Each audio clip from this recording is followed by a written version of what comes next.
Kwa miaka mingi tumenyamaza, kimya kilichojaa machozi, lakini sasa tunazungumza, sasa tunabadilika, sasa tunavunja ukimya.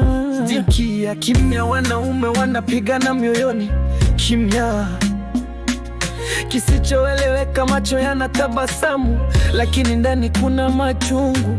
Mzigo wa dunia kwa mabegani mwao, lakini kumpiga mama sio suluhisho, ni kufuta kizazi kabla kijazaliwa. Tuvunje ukimya, tuanze upya, machozi yamemwagika, sauti zetu ziungurume, tunaweza kubadilika, kumlinda mama, si kumuumiza.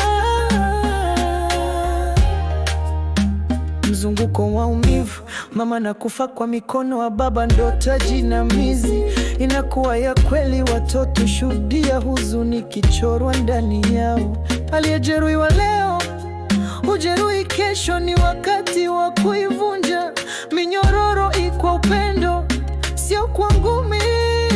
Tuvunje ukimya, tuanze upya, machozi yamemwagika, sauti zetu ziungurume, tunaweza kubadilika, kumlinda mama, si kumuumiza. Tafuta msaada, mwanaume si roboti, anahisi, anaumia, kulilia hadharani si udhaifu, ni ujasiri. Omba msaada kwa ndugu, kwa Mungu. Nguvu ya kweli haimaanishi kuumiza, ina maana ya kuponya. Tuvunje ukimya, tuanze upya, machozi yamemwagika, sauti zetu ziungurume, tunaweza kubadilika, kumlinda mama, si kumuumiza. Tumaini mpya, tutamchunga mama kama alivyotuchunga, tutamjenga dada badala ya kumbomoa. Kuna ushindi katika kubadilika, huruma ni silaha, na sauti zetu ni mapinduzi.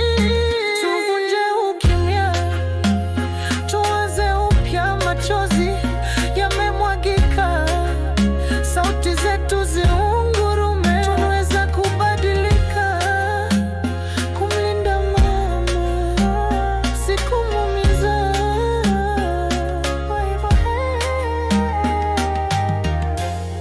Usisahau, ukimya wetu leo ni kilio cha kizazi kijacho. Sauti yako ni silaha, tumia.